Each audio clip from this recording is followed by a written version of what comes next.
Hello, and welcome to the RadioKids.com podcast. My name is Isaiah Ellis, and in this podcast, Zach Hahn and I are joined by NFR legend Mr. Speed Williams, whose name speaks for itself. Of course, I don't want to give too much away.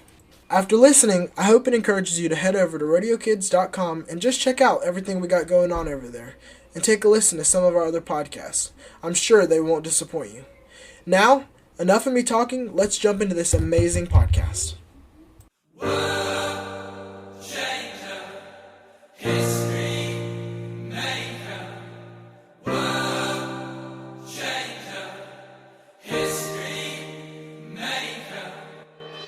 Welcome to the RodeoKids.com podcast, where we empower youth to be their best selves through the values and traditions of the rodeo and Western lifestyle. Yeah, let's get started then. All right, so welcome to the Rodeo Kids podcast. I'm Zach Hahn, and we're with Isaiah Ellis, and today our guest is Mr. Speed Williams. And, before we start, we just want to say a quick prayer. So, all right, dear Heavenly Father, we thank you for this time that we get to talk to a legend, and we just ask that his message can spread out to, anybody that listens to this, and we just thank you for this time. It's in your son's name we pray. Amen. Amen. All right, so can you start off by telling us, who you are and what you do, and kind of what your upbringing was, and what you did growing up in rodeo. My name is Speed Williams, 8-time world champion team roper. Me and Rich won it 8 years in a row. My dad was a horse trader from back east, jack of all trades. And when I come home from school, there'd be 3, 4, 5 heel horses saddled up. And I roped anywhere from probably 200 to 350 steers every day when I got home from school. Is kind of how we grew up roping. He trained and sold a lot of horses. Right. So can we really kind of go into detail about what it was like growing up? Was it always roping in your career, or was there other events going on with it as well? No, I was fully committed. Roping is all I really ever thought about, wanted to do. But I was a healer at heart. I went to a private school, Trinity Christian Academy there in Jacksonville, Florida. And when I come home from school, all I did was rope all the time. That was what my father done. And I had access. He never made me rope. He gave me the opportunity to rope. And back then there was no age cap where, like in golf, there's handicaps. Everybody roped against everybody. So I was very fortunate at 12, 13 years old to be able to catch 2 feet a lot. So I was able to win a lot of ropings at a young age. So it really opened a lot of doors going forward to be able to have success in the roping world. So are you a second generation? I am a second generation cowboy. My dad won the IPRA World Championship in the saddle bronc riding. He did all 6 events, but when hunting season come up, he didn't go to the rodeos, didn't go to the finals, always went deer hunting. That was his passion. Right. So we've all seen the speed trainer, and it's such a cool tool. So could you tell us, what led you to create that? Have you been on one? No, sir. Well, my daughter was roping with Eddie Preeford, son in junior high rodeo. Eddie is in charge of Preeford Manufacturing, him and his 2 brothers, Nate and Travis. And Nate and Eddie both have roped a little bit with me.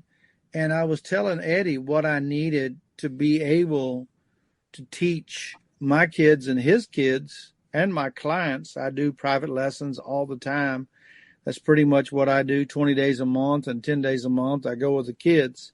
But I was telling him I needed a way to teach people to be able to ride their horses correctly. The majority of team ropers use the bridle reins for balance and their legs to hold on.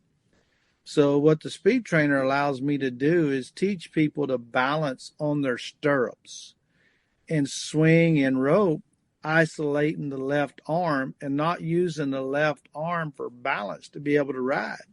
So roping the dummy on the ground, you're never accountable of your left hand and you're never accountable of your feet. So you can spend hours roping the dummy on the ground, but it don't help you ride your horse better. So teaching people to be able to improve and rope faster, they've got to learn to control their horse.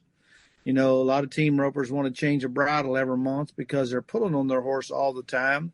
When you learn not to pull on your horse and learn to use your feet to set the corner up, use your left hand to set up how fast your horse goes out left, and then to be able to face your horse correctly, and then leaving and coming across the line, putting your left hand down and riding the stirrups. Hello. Yes, sir. That's so cool. One of the biggest misconceptions in the heading world is there's a lot of people that teach to sit on your butt when you leave the box. And that is absolutely incorrect.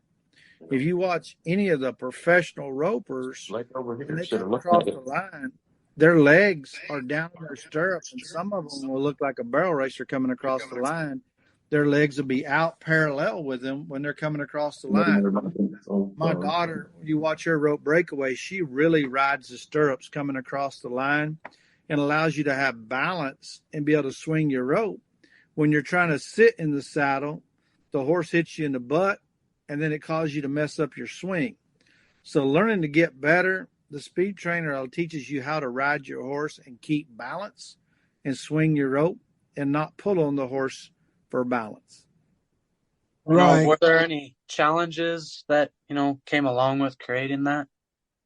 Oh, yes. You got trials and errors and everything. There's a lot of things, we have a buzzer on it, so it makes noise when you pull on it. Okay. And many different factors to it. But it's evolving. I mean, there's so many things that we're trying to change and get a little better here and there, but it has made my job of teaching young people, because they can't wear the dummy out and they want to rope all the time, and my older gentlemen where they don't have to run a bunch on their horse to be able to learn to get better. Because if you can't do it right sitting still, it is virtually impossible to do it when you're moving, running 25 miles an hour. Right. Right. And how long from the moment you had the idea to do the speed trainer till it came out?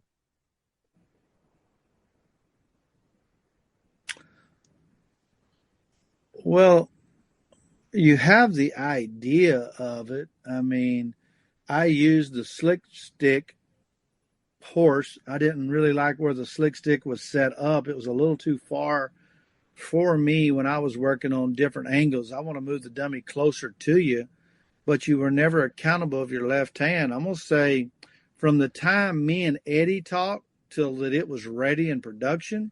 But you got to realize we're dealing with a multi-million-dollar business. So Eddie was kind of moved it to the front of the line, and we got it out. I'm going to say 6-9 months. We had it operational and going forward. Wow. And do you see any, do you ever hear any good feedback of the speed trainers, and can you share some of those stories? Well, if you'd asked me that, we could have had a few more guys on the podcast to vouch for that. But yes, my clients that I do a lot of lessons for, they actually have drills they're supposed to do and send me videos when they're doing it and stuff like that for my guys that come to the house every month or every other month. But yes, it really makes a difference in your practice, because I can find out your weaknesses in a matter of about 5 or 10 minutes on it, moving around to all different places. Everybody has their sweet spot they like to rope from, but you got to learn to catch all the steers no matter where they are. It's kind of like playing golf. You got to be able to hit every shot when you get on the course to know what you got to do. But understanding how to get better in the team roping world, I really didn't have a blueprint. Nobody did what I did.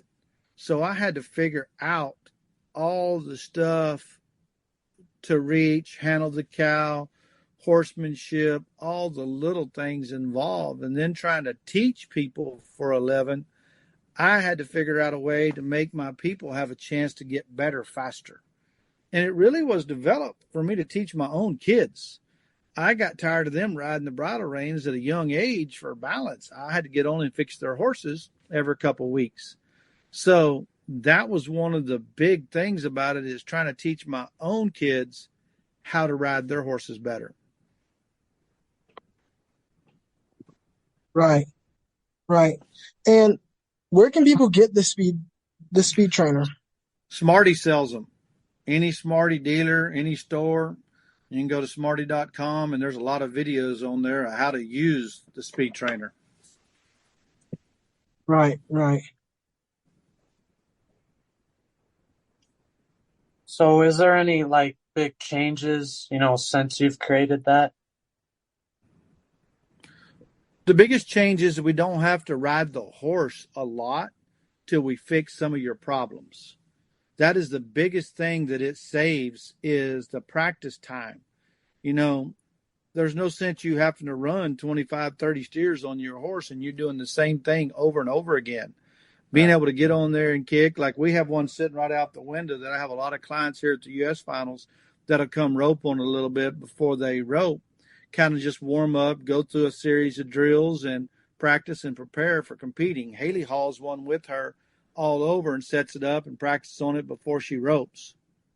I can only imagine what it does for the horses too, like just keeping horses good and solid. And when we don't do that stuff off of our horses to practice and stuff, and those horses get a little bit of abuse unintentionally, but you're saving a lot of good horses with that. Well, the whole deal is you get to work on shots. I move the dummy to the right, move the dummy to the left. For my own daughter, we worked on weaknesses with her delivery. When the calf's, going to the right, or when the calf's going to the left, you can run 50, 100 shots at the same place till you figure out what you can do. When you're roping off your horse, you might not get that shot one time out of every 25 runs. So I can isolate your weakness and really work on that particular shot over and over again. Like healing, there's so many different ways to heal the steers, kind of like what I use the analyzation of golf. You got to be able to pull off every shot possible. And the problem is trying to fix it roping off your horse. You don't get the same shot every time. And, you can blame the header, you can blame the steer when you're healing. But when you're on the stationary dummy sitting there and you miss it, you have nobody to blame but yourself. And you need to be able to pull the same shot off 5 times in a row. And then we move to a different position. But isolating your weaknesses, finding out what shots you can't catch, and then mentally you got to figure out what you got to do when that calf or steer is in that position to pull that shot off. Yes, sir. So what does training look like for you individually? This could be when you first started or just now. Man, that ain't even a fair question. It's been a long time ago since I was training. But I did a lot. They used to call me, my nickname was Ghost Rider from a few guys, because I would actually work my horse without a rope. I would make him go through the whole motion, scoring, running, pulling off, facing, and never have a rope in my hand. So heading, I wanted to have complete control of my horse, and my horse to go anywhere I wanted to go at any time I wanted to go. Because if I reach and my horse is fighting me, that don't do me any good trying to handle the steer. I had to have complete control of my horse. But for me, practicing, when I was very young, we used to reach on the dummy from the tail end of our rope all the time. I had guys, we spent hours matching, playing pig, reaching, doing all kind of things. But understanding what you have to do to get better, understanding how to get better is so important. And understanding the little things involved, that's really the name of the game, is breaking it down. I loved football when I was young, and I loved using the video.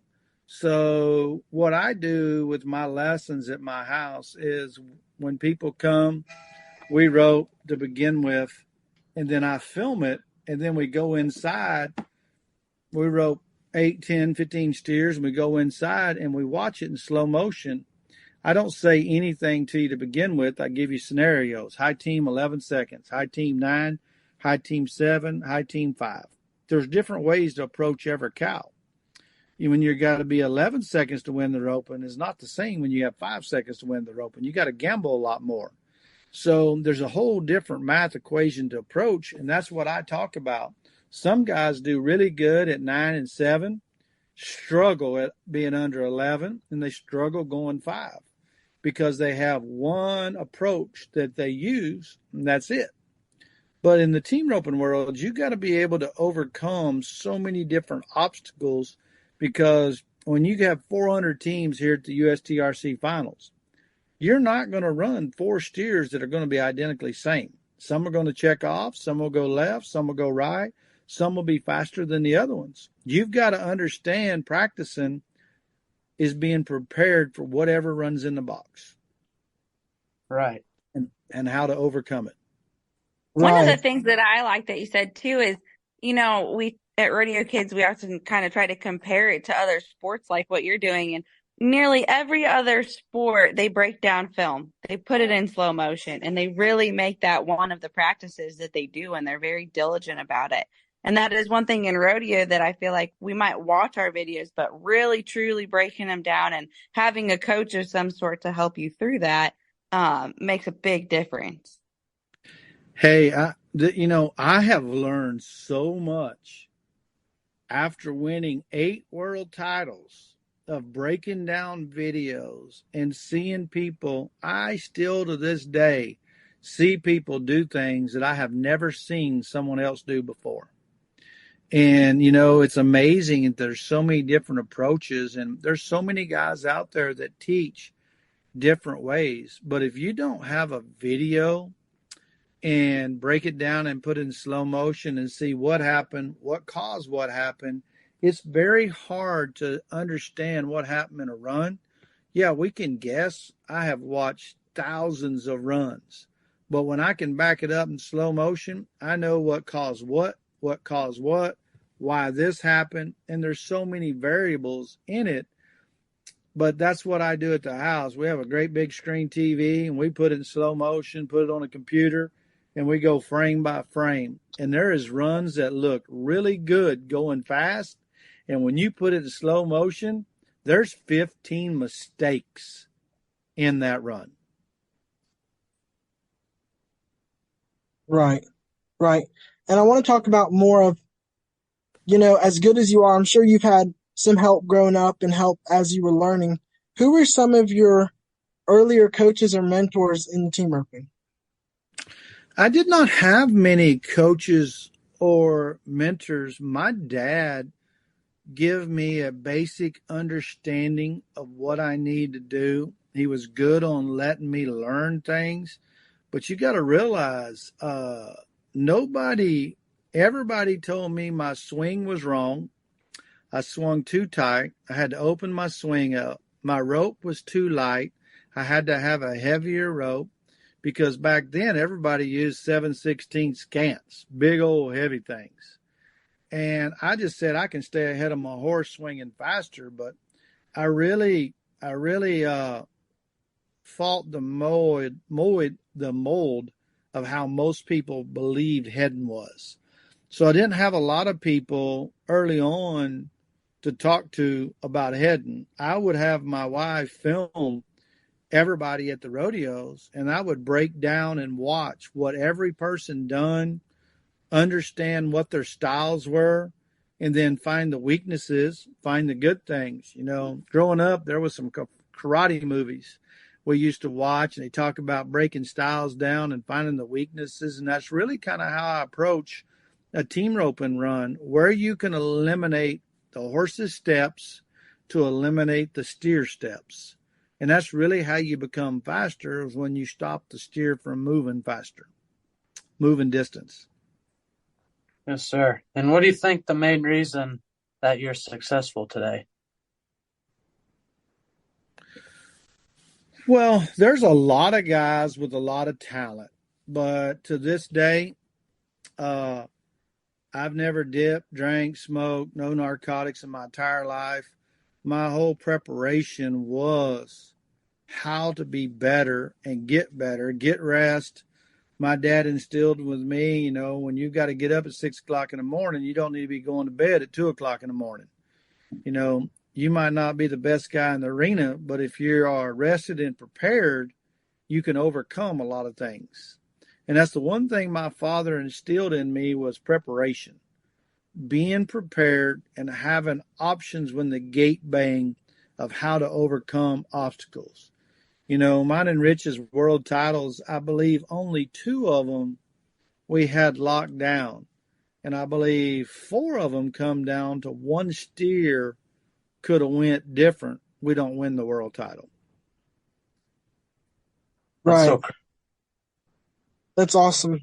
And I want to talk about your daughter's success. You really paved the way. We've done a lot of research on you, and you've really paved the way for her success. Can you share the journey and how that's been?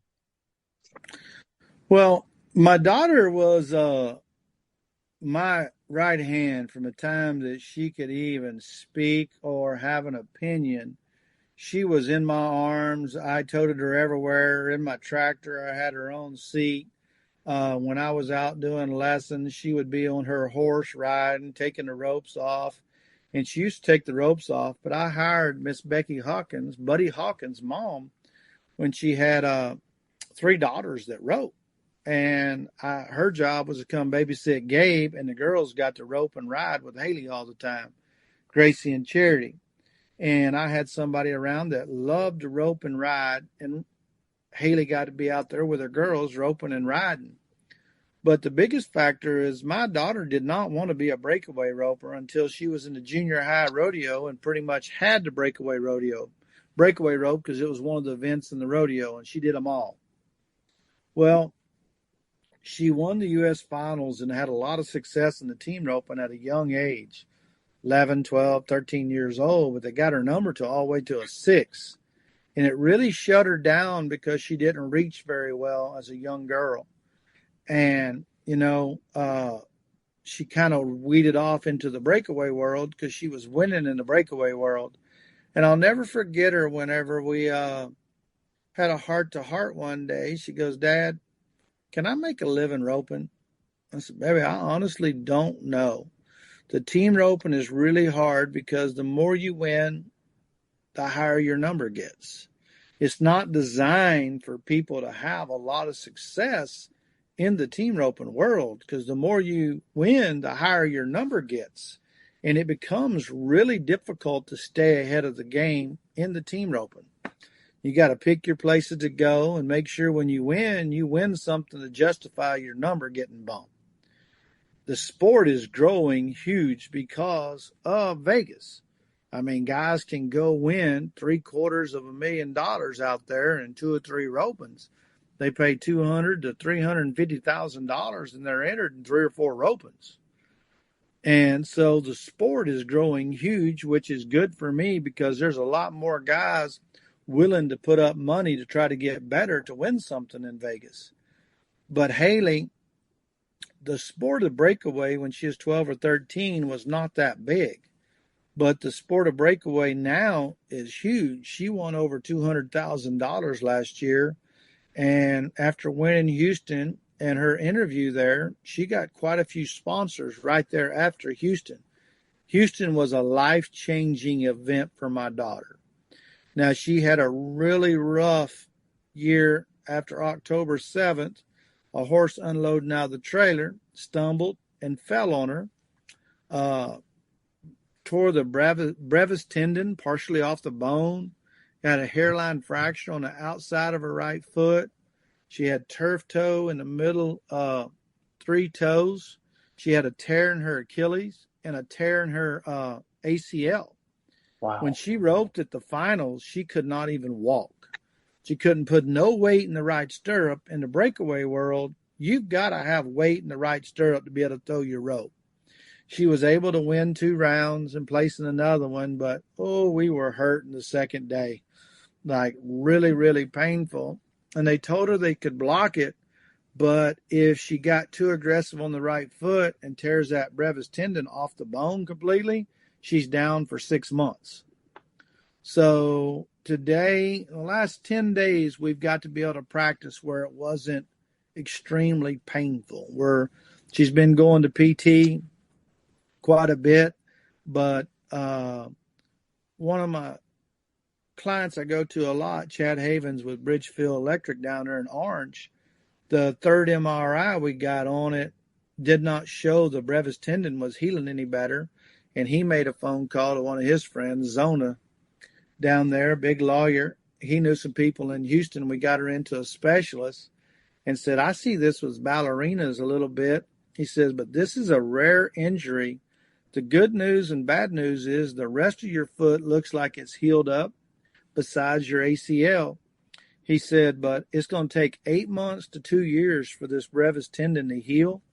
And if you learn to deal with the pain, you can't hurt it unless another horse falls on you, because apparently there's 2 other tendons or ligament running right beside it. And how she injured it was such a freak accident. But the breakaway world is blowing up. Finding breakaway horses is extremely hard. But my daughter actually has a chance to make a living with a rope, and then to be able to teach all the little girls that are growing up, seeing what the girls can win now in the breakaway world. There is so many little girls here at the USTRC finals walking around with ropes. It's like they pretty much match all the boys walking around here swinging a rope. But you see a little girl and all the little hands now, girls swinging ropes. Yeah, it's so cool to see breakaway evolve now. It's really growing, and I think it's going to get even better with Kimes Ranch putting up $1 million out there in Arizona. It's going to be a huge roping out there. Yes, sir. And could you tell us, what your induction in the Hall of Fame meant to you? No, I haven't had that question asked, and you're going to get an insight. We've been inducted to the Texas Cowboys deal, was inducted one other place. I had an injury. Oh, my, I hate even telling this story. I was putting water on the arena and come running up on my four-wheeler and hit the brake. And when I hit the brake, it throwed me off. I went to step off like I was roping a calf and hung a leg. And I'm telling you what, when I come to, I landed on a rock and I totally messed up, not just ribs, but my whole rib cage was shifted. Wow. And I was hurt pretty bad, couldn't ride.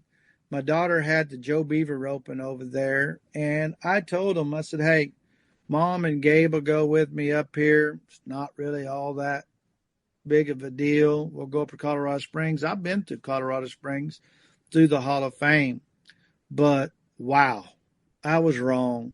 My daughter and my wife were pretty upset with me when I got there and I realized what it actually meant. I mean, I was a competitor all my life, so I really didn't understand what the Hall of Fame meant till you get there and experience the inductees. I've never watched one of the Hall of Fame speeches. I really didn't know what all it was about, but it was a great honor once I was there and seeing all the people before and watching the video. And yeah, because that's set in stone. It'll always be there. But I was a little naive of what that really was entailed. Right. I'm sure you got there and it was like a big old shock. I couldn't imagine just leaving my family behind and being shocked when I got there. You just don't think of yourself as a Hall of Famer. I mean, that's just kind of my opinion. I did not know it was such a big ordeal. Right. The next question we have is, what do you think the biggest obstacles ropers face mentally? Man, there is many, many, many different questions. Hold on one second. Hey, Jennifer,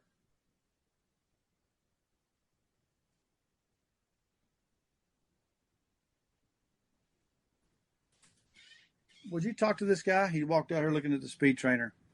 I'm on a podcast. Tell him to come back in 30 minutes.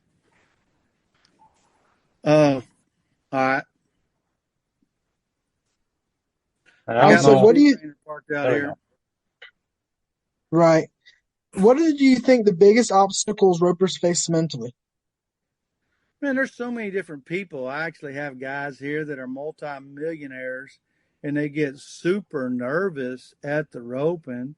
You have young guys that don't get nervous. There's so many different things, but getting nervous comes with your confidence, how much confidence you have, and then you can really understand how not to get nervous. But you've got to be able to lie to yourself and be able to back in that box and think that you're at your house practicing. You can't deal with thinking about all the people in the arena, all the people watching. But that's a mental focus of being able to block all that out and being able to concentrate you and the cow. So what I tell my clients is at home, you've got to put stuff on the line that's pressure, that makes you nervous, that you've got to learn to block that out. Put something on the line that you got to unsaddle your horse. The other guy's got to saddle the horse. Who's buying dinner? Who's doing chores? You got to put things on the line when you're practicing that you don't want to lose. And then learn to be able to get that little bit of nerves at home. But when you get back in the box, it's supposed to be you and the cow. You're supposed to be able to black everything out besides you and the cow. So could you tell us, how you decide either between going to rodeos or jackpots and what people should look for, like in a mentor or a coach? Everybody's got their own personal style of who they want to copy and who they want to learn from.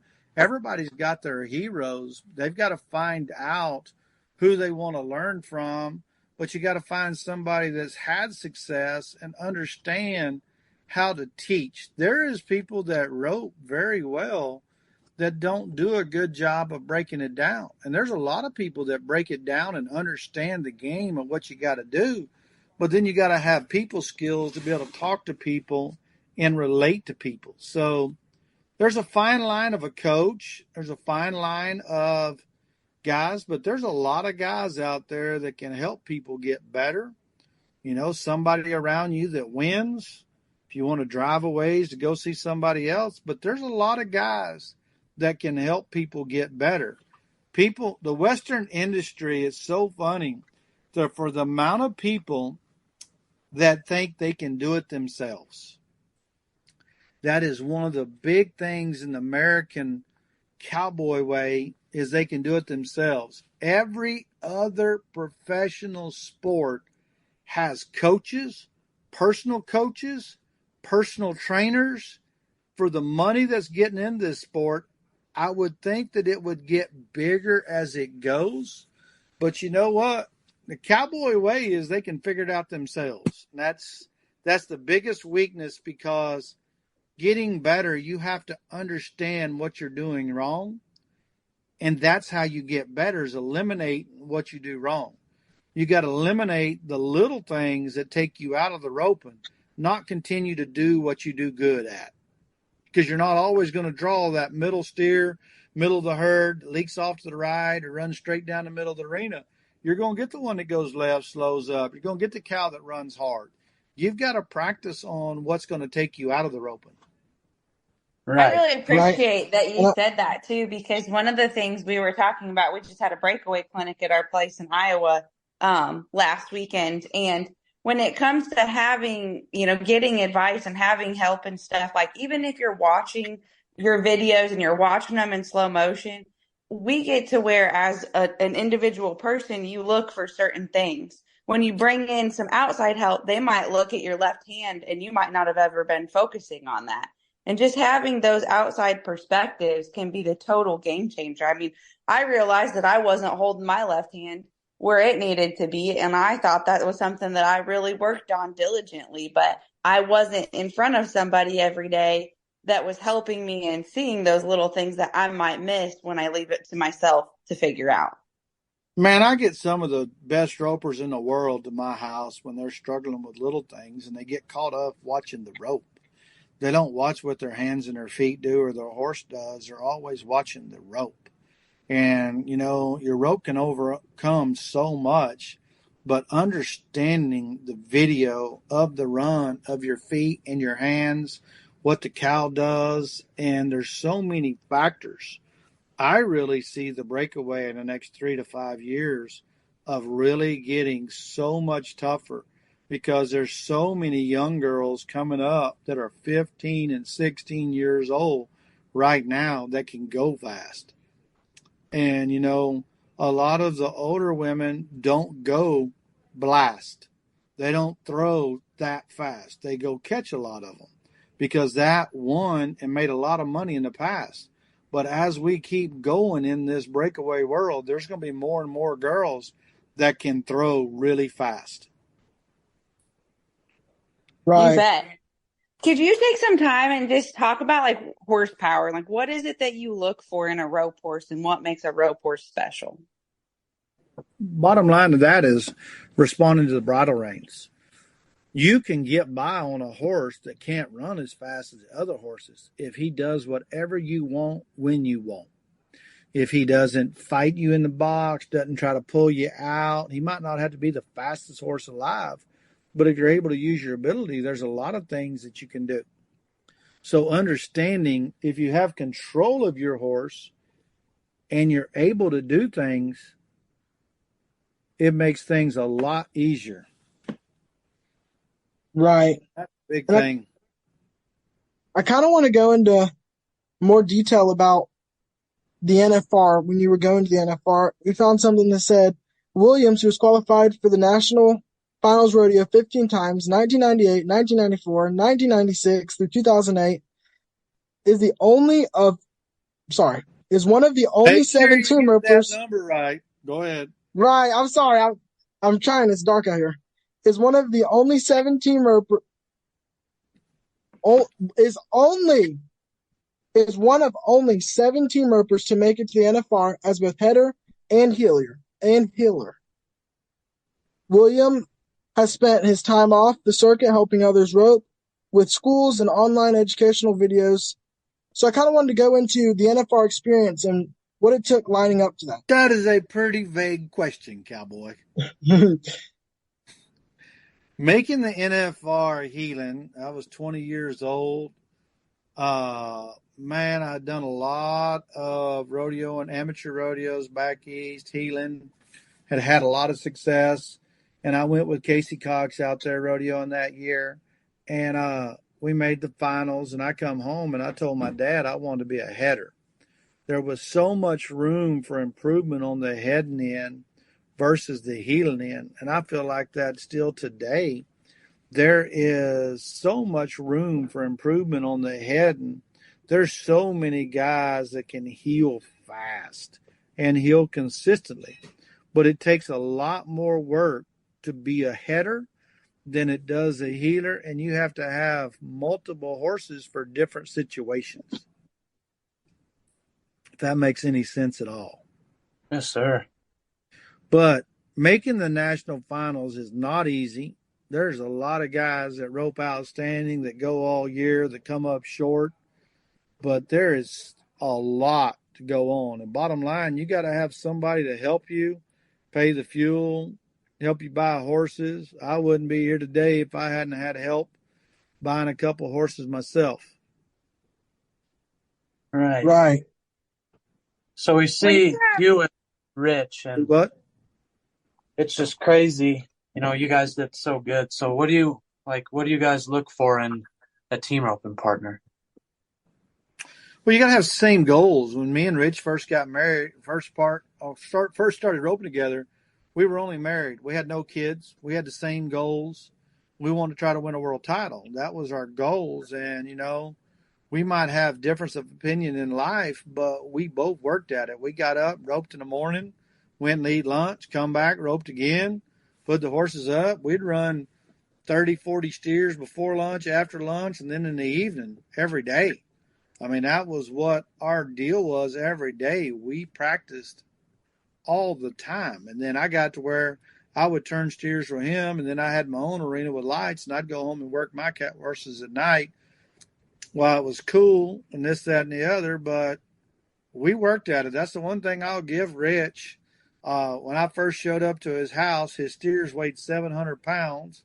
He had a name for every one. He knew what they were going to do. And I was like, man, I'm not roping these steers on my horses. I said, they're too big. He had a couple practice horses down there I roped on him. And we got ready for our first national finals. I said, hey, we need to get some little calves in here to rope. He said, all right. So we ordered 20 muleys, weighed about 400 pounds. And our first time through those 20 calves, I don't believe we had 3 or 4 clean runs. Whereas on his steers, we'd run 100 and he wouldn't miss one. Well, I mean, he missed 15, 16 calves. I missed how many ever, and he missed them. But we didn't. For dead fresh muleys ain't never been roped before. Crack the gate and you're trying to make runs. It's hard. But I tell you what, when we got to the national finals, after we run 3, he walks up and he goes, man, it's like they're in slow motion over here because it's easy to rope versus them calves just wild, running, bellering, and the feet moving so fast. And that's the whole point. I always tried to make the practice pen harder than I would ever compete at. Now, I made Rich mad a few times on dead fresh ones, taking them with her head turned, letting them out. But I always tried to make it hard. My practice hard. So not make my practice easy. I wanted my practice hard. Right, right. And what are some of the setbacks you faced, and how did you handle those? Well, I'm glad you asked that. I started to tell that again. In 1996, I was roping with Dennis Gates. We were high call at Denver. I had got a horse that had a tendency to buck a little bit, and I had placed on him. We were 3 on him at Phoenix, come back high call at Denver. I hadn't rode him in about 3 or 4 days, was nice to him, let him down there, didn't saddle him up, got on him, warmed him up. I run 2, and I had a steer that run, and he bucked me off, broke my right shoulder, shattered it. I was living with Jan and Popeye Boltinghouse. Miss Jan was blessed. Her father was one of the first guys out there to discover oil there in West Texas. And she really took care of me because I shattered my shoulder and I went to the doctor and he told me I would never be able to rope again. Well, Miss Jan was not going to take that. She spent the night finding out who the best surgeon was. The next morning we was in an appointment at Fredericksburg, Dr. Robertson, and went through the procedure, but it just like you took a hammer and hit my shoulder, it just shattered like a glass. And went in, and I was actually at peace with it. I'm a Christian. I believe in the Lord Jesus Christ, accept him as my Savior and the whole deal. And I was laying in bed and I said, hey, if this is what it is, that's what it is. I'm fine. I was actually with peace with it. Wasn't really upset. Come out of surgery and doctor tells me, all right, I want to see you in a week. I want you, you can do anything with your arm that you can, as long as it don't hurt. I said, all right. This is a week after totally having it rebuilt. 3 days after I got through throwing up, sick, whole deal. I tell you what, it was 2 weeks. I had 2 weeks for my doctor's appointment. So first 3 days, as soon as I got where I could function, I went to the hardware store and bought me a PVC pipe with pulleys on it. And I rigged me up a cross on top of my shoulder and the whole deal and put pulleys on it. And I walked around and I picked my right arm up and just resistant strength just kind of messed with it the whole time. I did not use my right arm at all. All I did was resist where I could move it different places because I was so scared of scar tissue. I did not want my arm locking up and freezing up and not working. So I go in for my 2-week doctor appointment, and this is a man that was a head surgeon for the San Diego Chargers for like 10 years and then moved to Fredericksburg to start his own practice. And I walk in there 2 weeks after having my shoulder completely rebuilt, and I picked it up above my head. This man jumped out behind his chair, pulled his chart out, made sure I was the guy that had his shoulder rebuilt.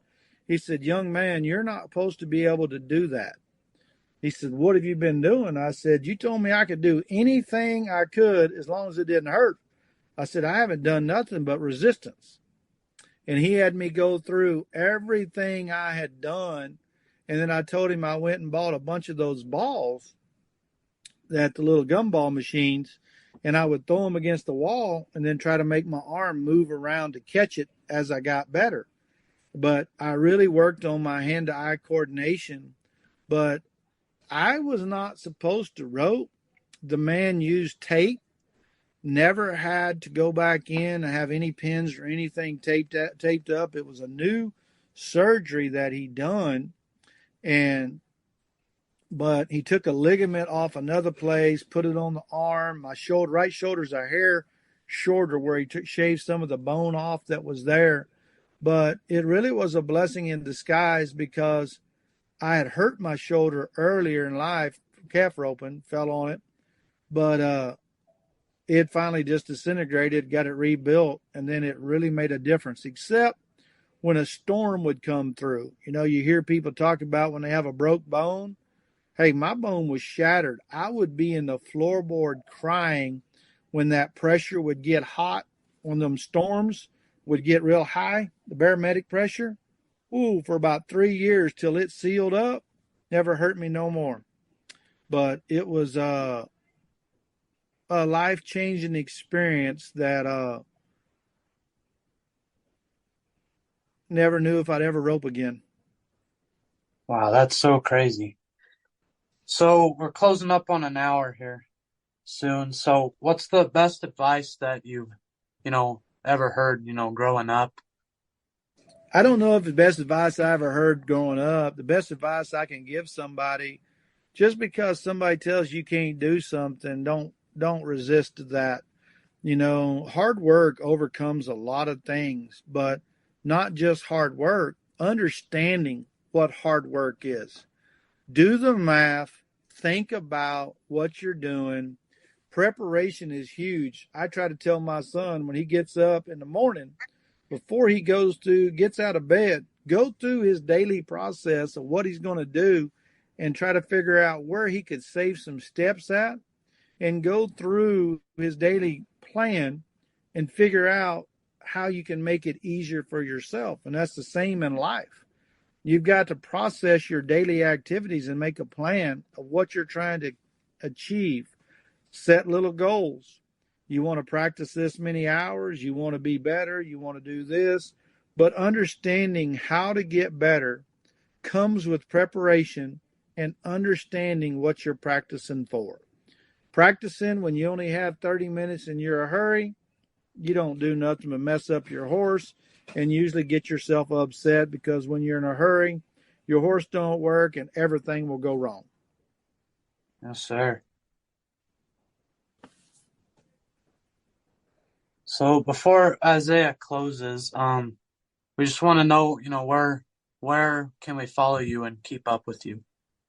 I have a website, speedroping.com, that I post videos on. I haven't done real good lately, but I have probably over 3,000 videos on speedroping.com. And then I have a fan page. Haley has a fan page on Facebook. But really, speedroping.com and the Facebook Speed Williams Team Roping. We post and do things where we're at and the whole deal. But Haley does a pretty good job of her Instagram of keeping it busy. But I stay very busy with private lessons and teaching people that want to get better. I do everything from beginners to people that fly in private jets and ride my horses, and it's all kinds want to get better in the team roping world. Yes, sir. Well, thank you. The last question I have is, what legacy do you hope to leave behind in the world of rodeo? My kids. Right. No, not understanding of raising two good human beings that have a chance to be successful in the world. I quit rodeoing to raise my kids my way. I didn't want other people rodeo. I didn't want to be rodeoing while other people were raising my kids. I wanted to be there, and that was the whole deal of doing lessons.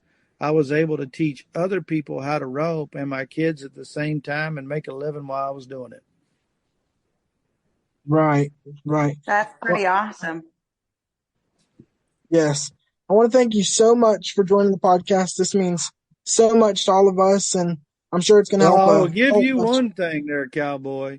You are a persistent little feller. I am. I did not want to waste this opportunity.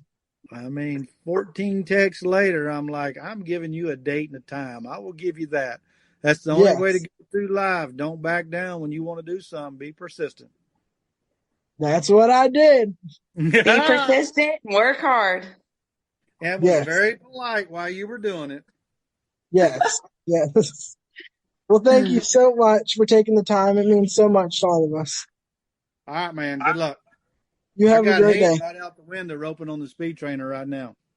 He told me, he Awesome. said, good luck. Mm-hmm. Thank you so much. All right. Have a great night. All right, bye. Now, a huge thank you to all of our sponsors: Fastback Ropes, 7K Roping Dummies, Flat Top Cowboy Church, K&D Equestrian, Signature Stall Mats, Rodeo Bible Camps of America, Short Go Children's Book, Jacob Elder Clinics, Mike and Sherilyn Johnson, The Epic Animal, Goody, Performance Pony Company, Wolf & Sons Performance, Rural Health Education, Rodeo University, Flat Top Bible Camp. Thank you so much for all you do, and thank you for supporting RodeoKids.com.